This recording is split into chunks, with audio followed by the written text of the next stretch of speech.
Rashford and Bruno always survive, bro. Like I said, they could literally like survive a zombie apocalypse, blood. The two of them, man are always there, bro. Like no They matter always what happened, like bro, we shouldn't be finishing games with them based on their performances. They can't do like they can't do no wrong in the eyes of the managers, bro. And and it's getting to the point where it's starting to feel like there's something deeper than just football why they're playing, bruv. Fam, I wanna be wrong so badly, fam.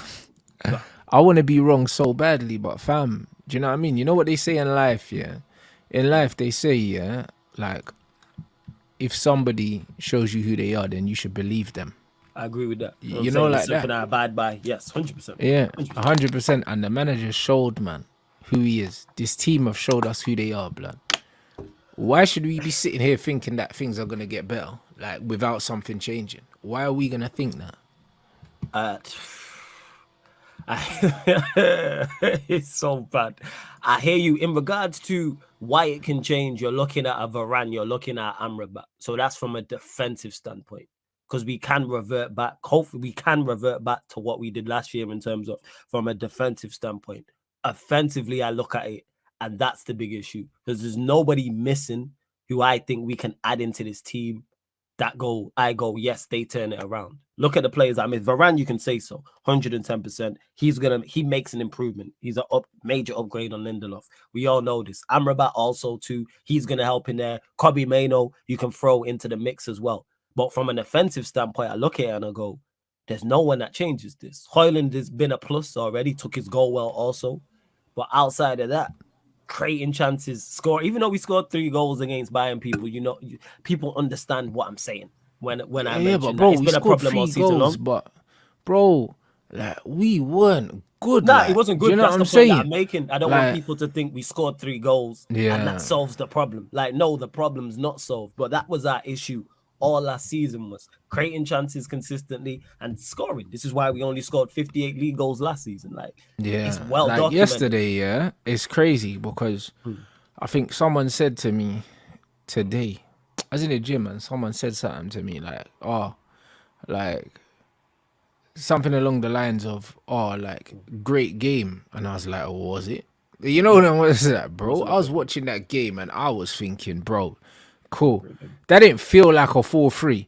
You know, like that. You know, at the end, it's just like when we lost 3-1 to Arsenal. I was like, you know what? It wasn't a 3-1 game, innit? Cool. Yeah. That was not no 4-3 match yesterday. We could have lost 6-0 yesterday. And Yeah, without playing well, blood, we easily could have lost 6-0 yesterday, bro. Like the way we played. Like the only reason why absolutely. we didn't lose 6-0 is because them man were rubbish as well. You know, like that. It wasn't a thing where it was 4-3 because Man United were fighting to the end and that. It wasn't that. Like we were dead. Like them man took off Musiala. That guy was flexing on us, bro. He was cooking us. And then they took And him off, bro. They knew the game was won. Like yeah, and that's very telling that you have a quote unquote exciting game to the end, and I was already disinterested. I should have been excited. What I'm saying, what I end 4-3. Oh wait, 7-goal thriller at the Allianz. Man should be gassed, but I'm watching it and I'm just not because I'm starting to clock patterns that I don't like in regards to very similar to the Brighton game for first 15, 20 minutes. They offered no threat. No shots, nothing going forward whatsoever. We're decent. Ericsson should have scored. Outside of that, didn't really create too much. And then boom, we concede with our first shot on target. You know what I'm saying? Straight sucker punch, and then you go. I'm doing the watch along, and I'm watching the game, and I'm like, United, don't fold. I know what this team's like. Don't fold. Bang, concede the second goal. I'm like, Jesus Christ. Then we make it 2-1. You know what I'm saying? And you're like, you know what? Cool. You know what I'm saying? But again, we make it 2-1, concede again straight away. Patents, and you can see it. The penalty, the Ericsson penalty. Do I personally think it was a penalty? No, but he it still has to wasn't. be smarter than that. And he still has to be smarter than that. And another thing, why is Ericsson on the far post? Like, why is he defending that side of it? Why is he defending that? He's one of our smallest players, one of our weakest players aerially. And what the crazy part is, they had a corner 5 minutes after that. It might not even been 5 minutes. And Ericsson's still defending on the back post. Again, not learning from mistakes. Then we make it 3-2. Casemiro scores. And I said it, shout out to my guy Eddie, one of the Duns who I do watch-alongs with. I said, we're going to concede again. Yeah. Soon as it went 3-2, I said, we're going to concede again. And then I was slightly ahead of him on what I was watching on. And then they scored. And he went, "You're lying." I said, "No. This team is just I'm starting to clock patterns, man. It's weak. It's weak. Like them 4 goals we give up, disgusting. I'm saying Horrible Bayern were goals, even man. good. You gotta But just this is tracking the runners thing, and bro. basics. Yeah, go on. But this is it, like, bro. Like, I didn't even see this quote, but yeah, this is spot on. Like, bro, Bayern were playing with their food for time. There was one point they had 85% possession, yeah, and they weren't even trying to score. They would just pop, pop, pop. We give it to Musiala, yeah. He takes on 3 players, passes it, and it was just they're just popping us, bro. Like, bro, I remember because I looked at the clock and I said, "What? You mean there's 15 more minutes? Like, end the game." Like 75 minutes, I was like, end this game Yo, now, end the bro. game, Dave. You know what I'm saying? Bro, I said, end it, bro. Like, that's what it was. Like, it was crazy. Like, if that was a boxing match, that's getting stopped. Oh, yeah. And at the time, it would have been like 3-1. Do you know what I mean? And Bayern hit the post twice, someone put in the chat. Yeah, they did. Yeah. The Lindelof deflection when he was trying to clear, when he was trying to intercept, and Sane, they're the 2 ones that hit the post. But yeah, I don't know what's going on that we are so defensively weak. Yes, I know Varane's missing. Fully aware that Varane is missing. Yes, and like I said, Amrabat will add to that. So listen, Varane missing might have meant that defensively, we don't concede the goal, the second goal, because Lindelof wouldn't have been playing. Do you know what I mean? Yeah, cool. I don't know where Lindelof was for that. But the thing is, what's crazy about it though is Varane was missing at points last season, and we didn't look this bad defensively. That's the crazy part. But this is what I mean, because our lack of defensive shape here is a team issue. It's not a personnel issue. It's a structure issue. Do you see what I'm saying? It's not because one player's missing, bro. It's because the whole team, the whole team is not structured correctly, and also clearly the players ain't buying into what they're supposed to be doing. Like someone in the chat even said, even Scott McTominay kind of half didn't look his usual self, and Scott's someone that does the passion thing. Yeah. You see the clip when he lost the ball on he was doing the rounds on socials where he lost the ball on the edge of the area and then just didn't track the man. He just didn't chase him down. Man was just jogging. I'm sure the chat will pop up and mention it. But yeah, he lost the ball. That's what I'm saying. 5 minutes and that's not Scott. That's not Scott, bro. Like, if Scott's gonna give you anything, he's gonna give you application, bro. He's gonna run. He's gonna do the hard yards, blood, like we say. Do you know what I mean? Yes. So the fact that Scott McTominay even isn't putting in effort, you can't tell me that all is rosy in that dressing room. You cannot tell me. There's something going around, bro. Like, all the players have decided that they've had enough by the looks of it. That's what it looks like. It looks like they're just playing for their money now. And that's very, very... That's not a good look. You know what I'm saying? That is extremely concerning, especially when we're giving up the goals that we're giving up as well. Like, we can't be doing that, man. Bro, if Scott ain't running, I ain't running. Because Scott McTominay is one brother that, blood, listen, rain or shine, Scott's supposed to run, innit? So if Scott ain't running, bro, then I know something ain't right in there. No one can't tell me that everything's rosy, blood. If Scott McTominay ain't running, people ain't happy, blood. Do you know what I mean? Because he's teacher's pet 101, fam. So if he ain't running, everyone's on strike. You know, like that. That's the one thing, bro. Like, he's the litmus test for the temperature, in that dressing room. If Scott ain't running, it's peak, fam. I'll be real. Hey, big up everyone for the super chats. Cool. Man said he needs to get rid of Bruno and Rashford, same way Arteta got rid of Aubameyang and Ozil. They are selfish players playing for numbers instead of the team. Bro, I completely agree. And that's why I had to highlight yesterday, that, bro, like, since Man United have been on this bookie run, them two have been ever-present in the team. There's no other players you can blame more than them. Them two and Luke Shaw, bro, these men have been ever-present for like the last 5 years, or the last 5 seasons. These men have been starting players under all the managers, under all of them, under Oli, under Ralph, under Jose. I don't think Bruno was there under Jose. Bruno was he wasn't there. He was there. Oli signed Bruno him. came after Oli. But Oli signed if you go before that, Luke Shaw got dropped under Jose. But since Oli, you've had Oli, Ralph, Carrick was only there for a little bit, and now Ten Hag, bro. That's 4 managers, and them 3 men have been ever present in all of their teams, bruv. No, facts. Nah, 100%. Bro, get them out. And I don't get like I said, just all of a sudden, the players just not buying into the manager. And I hear you not buying into the manager as a player, but like, where's your professional pride? Where's your individual accountability? Where's your decorum? Where's your, what's the word I'm looking for? Where's your, to the fans? You know what I'm saying? And give back to the fans. Like, forget Yeah. if you don't like the manager. Hear that. Manager can be 110% wrong, not see eye to eye with him on anything, but you still go out there and put in effort. Them goals we give up, you shouldn't be giving them. Look at what Onana did. Made a terrible mistake for the first one, horrendous mistake.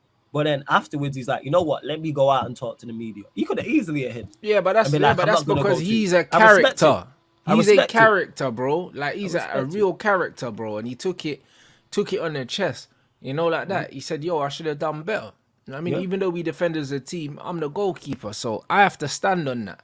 I have to stand on that mistake, and I respect that. And because he's got that character, yeah, I know that he will recover from this, and I know that in the long run, I don't need to worry about him. Do you know what I'm 'Cause saying? he's got Because that. he took accountability, bro. He did. You know what I'm saying? He wasn't looking for someone to blame. Facts. And that's the thing. And a lot of these players are just, bro, they just look like they're looking for someone else to blame, bro. No one's taking accountability for anything. Like this chat here, big up Dylan for the super chat.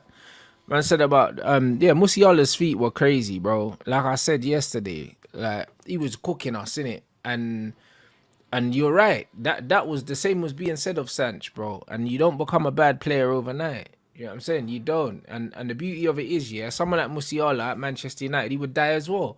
Because they'll be so focused on what he can't do and what he doesn't do, just like they were with Pogba, just like they were with Martial, just like they were with Sancho, yeah, that players like that can't survive, bro. This fan base is actually toxic, bro. Like it's crazy. It's like they don't want nice things, bro. They don't want it. They don't deserve it, bro. It's actually crazy. Because they, like you said, they look for the quote unquote fans. You know what I'm saying? Top reds, as we call them, look for off the ball attributes. They look for effort. They look for energy. They look for intensity. All the stuff that we run jokes about. It's like that's all well and good, but you also need to be able to play with the ball at your feet as well. It's both. Why not get the best players? Why not get both who give you off the ball and also give you on the ball as well? But yeah, I'll let you get to the super chat as well. Yeah, but the thing is, yeah, like you say, bruv, the top reds say that they like off the ball attributes, but they hated Fred, bro. You know, like that. And it's like Fred was literally an off the ball merchant, bro. Like you can't be more off the ball than Fred, blood. You're expecting people with agendas to be consistent. Come on now, fam. You know better than that. This is the problem, though. You know better than that. Not people even with agendas consistent. to be consistent, yeah. Bro, like to be logical in their thinking. Yeah, bro, like it's mad. This is what I don't get. Do you know what I'm saying? And this is what I don't get. It's like them man care about passion and off the ball and running until it's Fred. Then it's like, yeah, he's whack. All right, cool. So we get rid of him. For who? And then yesterday we're bleeding. These men are complaining, saying Eriksen's legs gone. Fred's legs weren't gone. So why do you want to get rid of him then? Yeah, and the thing is, like I've said before, do I think it was the correct move to get rid of Fred? Yes, but we needed to buy in addition to that. I mean, not buy in addition. We needed to replace him properly, and that's what we didn't do. Replace him properly. The thing is with Eriksen, we knew these issues with Eriksen from last season. As much as I'm a fan of Eriksen and he has his plus points, which he does, and he has many pros, we know what the issue is. The problem the manager had in the game yesterday against Bayern is he had to play him.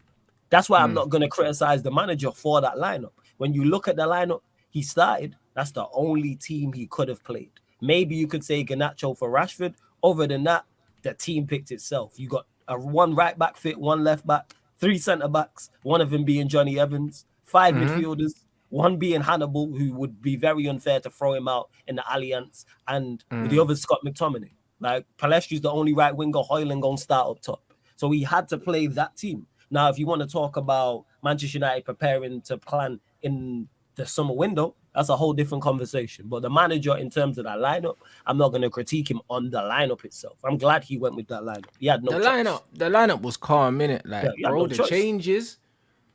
Yeah, Scott bringing on Scott McTominay. It's like, bro, you brought on Scott before Garnacho and Martial, and then Rashford survived. Like, Rashford and Bruno always survived, bro. Like I said, they could literally like survive a zombie apocalypse, blood. The two of them man are always there, bro. Like no matter what happened, like bro, we shouldn't be finishing games with them based on their performances. They can't do they can't do no wrong in the eyes of the managers, bro. And it's getting to the point where it's starting to feel like there's something deeper than just football why they're playing, bro. I think he just has his favorites like Rashford. Yeah, but every manager keeps playing them though, bro. Like it's not one, bro. It's all of them, bro. It's getting to the point where I feel like there's got to be something more than football Well, influencing these man getting picked because they're not yeah, getting picked on performances, bro. it's Like, I not. think last season Rashford scored like hardly any goals. Like no, the Well, season Ollie, before he scored like 4 yeah, goals or something weird like He that. scored, but we know Ollie's like decision making. We could do a 3-hour show on all the decisions he made wrong. Who else? Ragnick was only here for a short time. Who's the manager after that? Who else have they managed? So it was Ollie, Ragnick. That's pretty much it. And then now Ten Hag, right? I'm right in saying that. So it's two. So it's two managers. Ragnick, yeah, you can kind of say he was half a season. I don't think it's a contract issue. I think the managers, in particular, Ollie and Ten Hag, just rate these two players. Ten Hag, Rashford's his guy. He made Bruno captain. Ollie, Rashford's his guy. He signed Bruno Fernandes. Now, of course, if you make bad decisions and players not playing well, eventually you'll get sacked. That's what happened to Ollie, and that's the way Ten Hag's going. I've said it already on my platform in regards to if Carrick dropped Bruno, maybe, but like I said, he there for a short time. This Yeah, Burnley and game, Ralph, yeah, and they're saying Ralph dropped Rashford as well. Well, there you go, innit? He did for Elanga because he said his effort wasn't there or something. Alango, He said he was He dropped him said for he was Alango. walking. But this is what I'm saying: the two managers that have dropped these bozos, do you know what I mean? Are the two managers that never got no time at the club to really do anything in it. Like I remember when Carrick dropped Bruno, I was bossing up. I was thinking, right, this guy's watching my streams, fam. You know, like that. And lo and behold, like he went to a club and did well, bro. Because obviously, clearly, Michael Carrick knows ball, innit? So it's like if he can see that Bruno ain't it. And to be fair, Michael Carrick was a player that looked after the football, so I can understand why he would drop Bruno Fernandes. Yeah. Bruno's the